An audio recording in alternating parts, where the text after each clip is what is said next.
You're making my whole floor vibrate. Hey everybody, it's Chloe Baggins.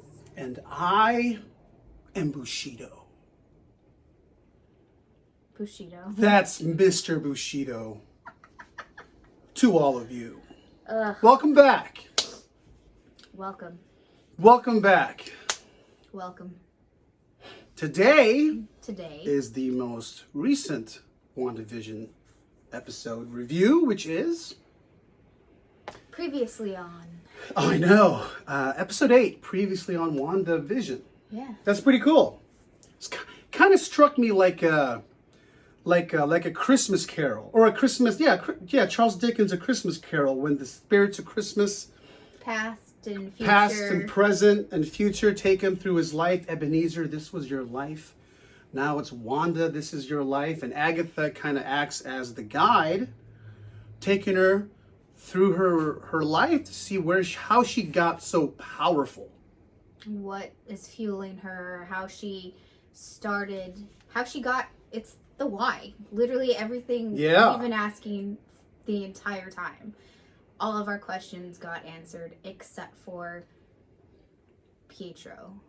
So you were saying about Quicksilver, how he's not Pietro, he's fake. Pietro. Pietro, he's Pietro, which is pretty funny. I hope that's not the end of his connection to the MCU, because Agreed.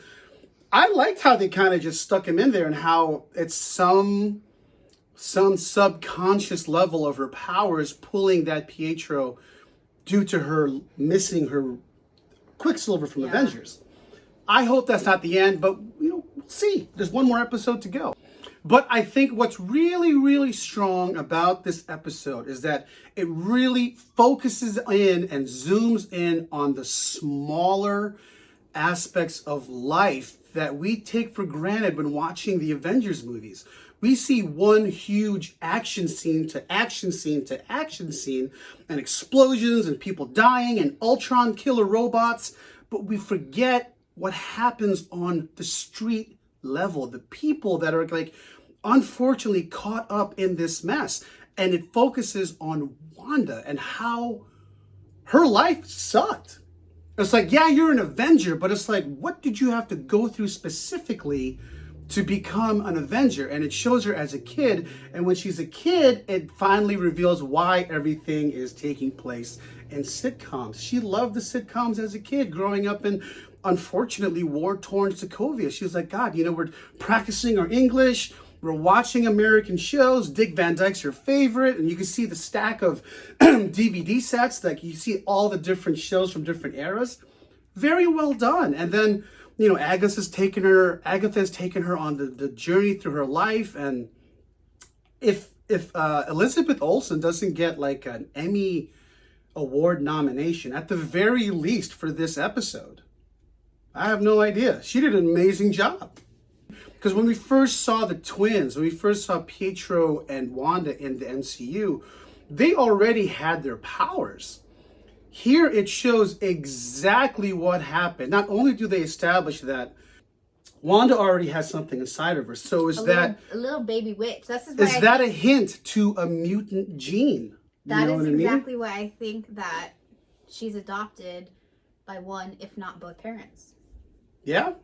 Because everyone knows her and Quicksilver are Magneto's kids. Yeah, and they're twins, so it makes sense why, of all of Baron von Strucker's experiments, Pietro and Wanda would survive, because they're genetically linked. So if Wanda already had a mutant gene inside of her, we'll call it a mutant gene for now, but she had the ability of some kind of power, and the exposure to the Infinity Stone magnified already what was there.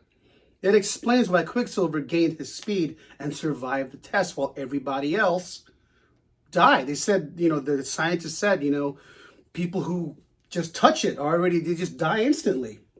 Like mortals. And it was cool that when Wanda was exposed to the Infinity Stone, the blue stone housing the Mind Stone came out, and you saw her future self. Like Scarlet Witch? Like Scarlet Witch. Like you see the silhouette, the headpiece, the cape, everything. It's like, is she seeing herself? Is that her future self telling her? That was really cool. I liked it. Very well done. Yeah, it was very well done. And then, not only were things already emotionally strained for the episode for poor Wanda, we finally see what the hell they were doing to Vision's corpse. Whoa, that got dark quick. I mean, he is in pieces and like the wiring is all coming out. And it's like, first of all, you're made out of vibranium. But did you notice, they, in the few previous episodes, they said that she had come in and taken. That means that Hayward's a lying bastard. Yes. So, yeah.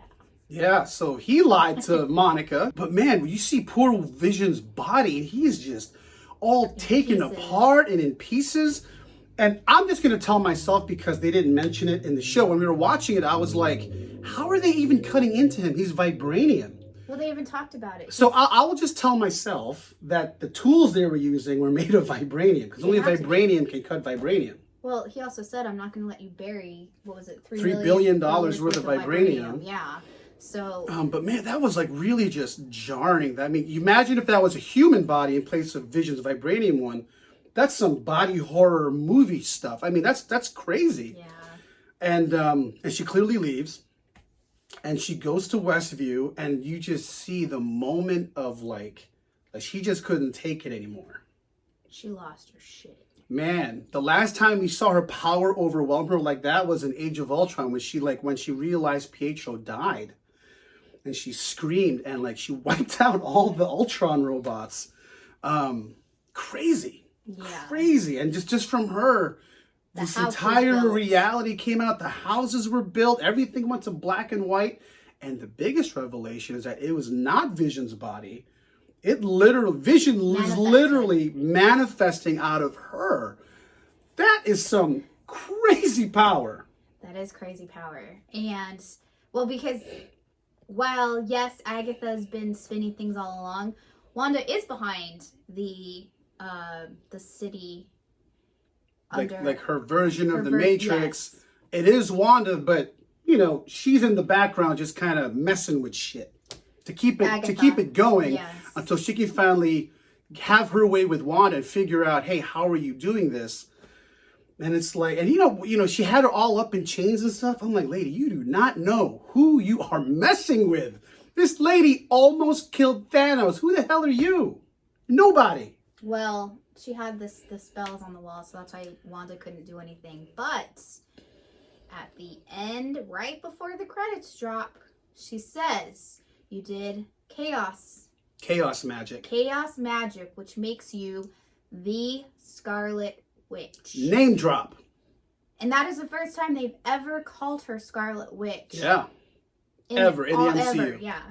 So that's got to be the moniker of how she gets it, and then who knows how her final superhero suit manifests. And they even talked about, you know, Steve has Captain Rogers, Tony has Iron Man. Steve has Captain America. I mean, Rogers is actually his last name. Tony Rogers.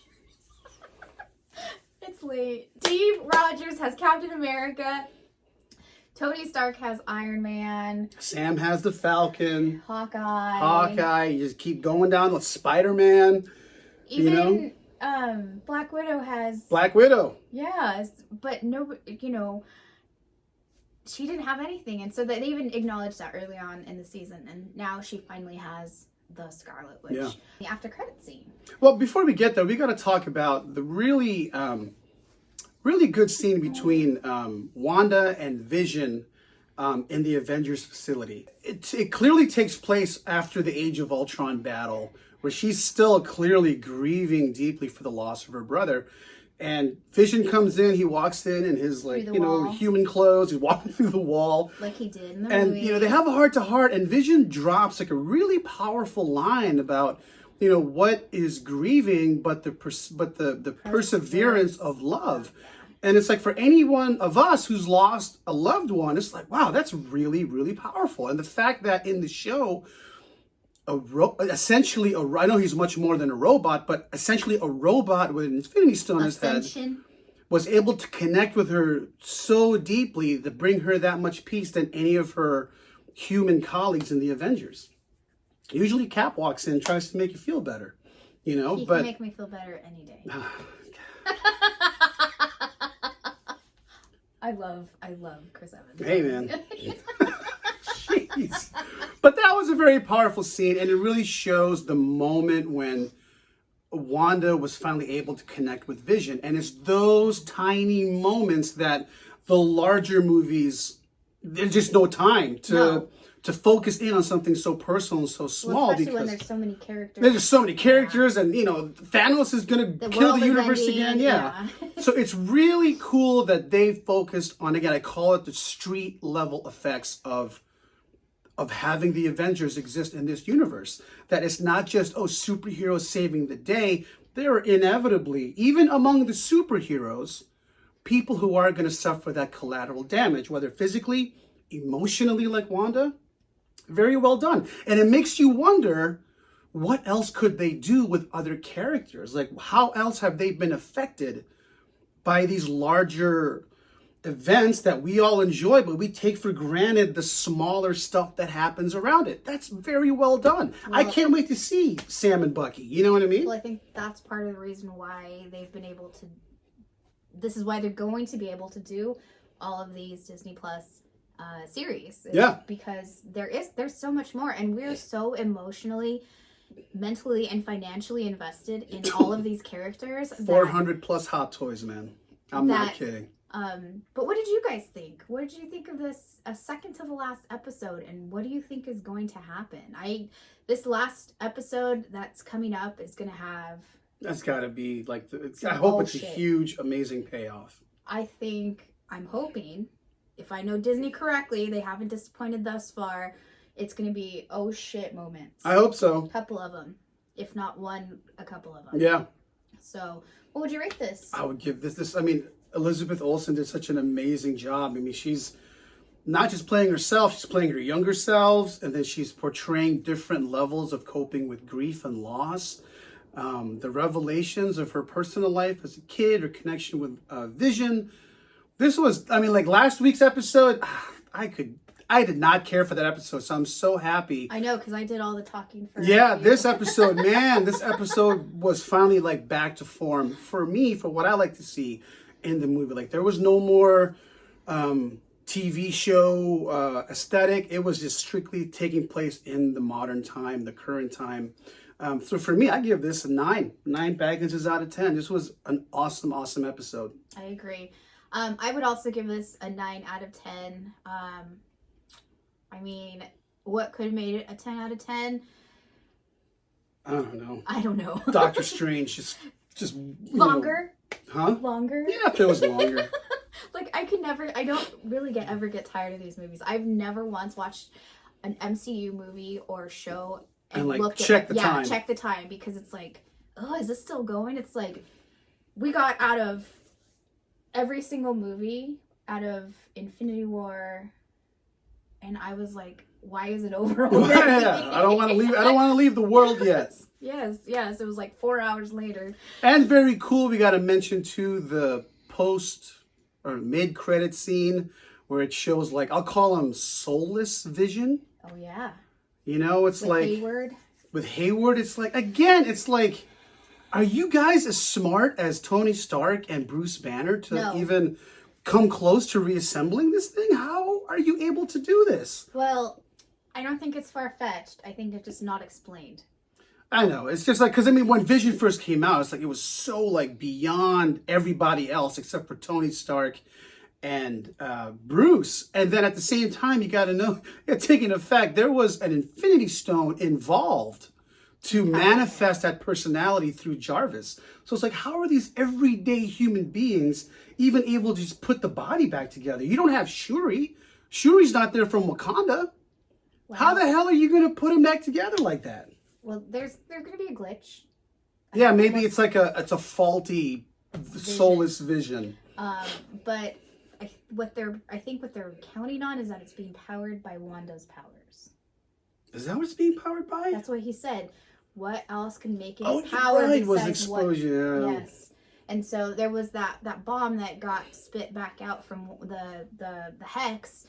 Oh, that's right. They were feeding it through the thing. Yes. Oh. And so that was what's powering right. Vision's soulless body at this point. Yeah, and he even has like the soulless colors, like in the... There's no color on him. Yeah. One question I did have though, they call it sentient. They mentioned it a couple times in this episode. I thought it was sentient. Sentient. They kept calling it sentient. Maybe it's just the way the dude was saying it. No, because Monica Rambeau even said it sentient. I don't know. I've been calling it sentient. I've been calling it life. sentient also. Whenever I learned the word back in elementary school. So I did good in school, so don't worry. I did very good in school. Anyway, so what did you guys think of this episode previously on WandaVision? How do you think it's going to end? Like, how do you think she's going to get her super... I just want to see the super suit, man. I want to see the payoff with the headdress. Oh, I mean, they're going to show it. I know, but it's just... And that's just another Funko Pop to collect. Another hot toy to put on pre-order. You know it's coming. You know it's coming. Bushido's going to have one. Maybe two. But he's going to get one. You're not going to get two because I won't let you. Two. Anyway, so tell us what you guys think. And make sure to subscribe, like, comment down below. Give a shout out to Bushido and a shout out to the Baggins. And as always, be good to yourself and to those around you. Stay safe, stay healthy, and no matter what, be excellent to each other. And Wakanda forever. And ever. Oh!